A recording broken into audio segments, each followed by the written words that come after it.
प्राप्ति या अनुभूति नवधा भक्ति से ही हो सकती है?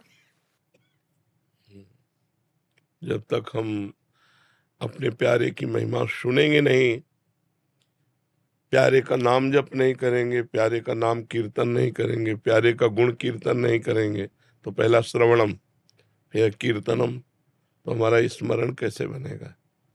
स्मरण तभी बनता है जब उनके नाम का जप, नाम का कीर्तन, लीला कथा का गायन, लीला कथा का श्रवण, पहली भक्ति श्रवण है। तो श्रवणम कीर्तनम स्मरणम, बार बार उनकी याद, पाद सेवनम, उनके चरणों की सेवा, अर्चनम, विविध पदार्थों से उनकी अर्चना, साष्टांग दंडोत बंदनम, सख्य, मेरे प्रीतम है, मेरे मित्र हैं भगवान, आत्मनिवेदनम, दास्य, आत्मनिवेदन।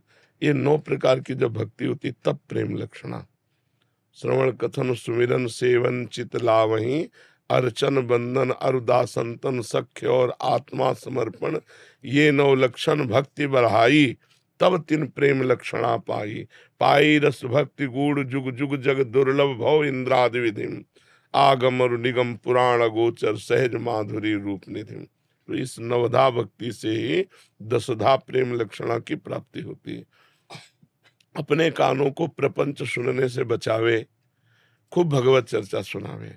अपनी जबान को प्रपंच वार्ता से बचावे, न किसी की निंदा करनी है, न किसी के दोष वर्णन करने हैं, न किसी के विषय में बात करनी है, बस भगवान के विषय में बात करनी है, भगवान का नाम कीर्तन करना है, अपने प्यारे की चर्चा करनी है।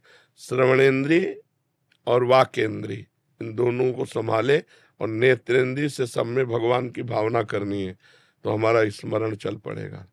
जहां स्मरण चला तो फिर जो सुख मिलता है वो वही हृदय जानता है जिसमें भगवान का स्मरण होता है। दूसरा संसारी आदमी नहीं जान सकते।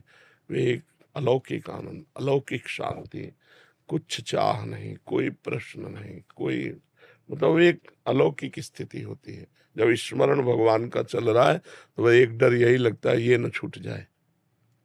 बड़े जन्मों से भटकते भटकते सबकी कृपा हुई हमारे ऊपर, सबकी, भगवान की, गुरु की, इष्ट की, शास्त्र की, चराचर जगत की हमारे ऊपर कृपा हुई, तो हमें स्मरण रूपी धन मिला।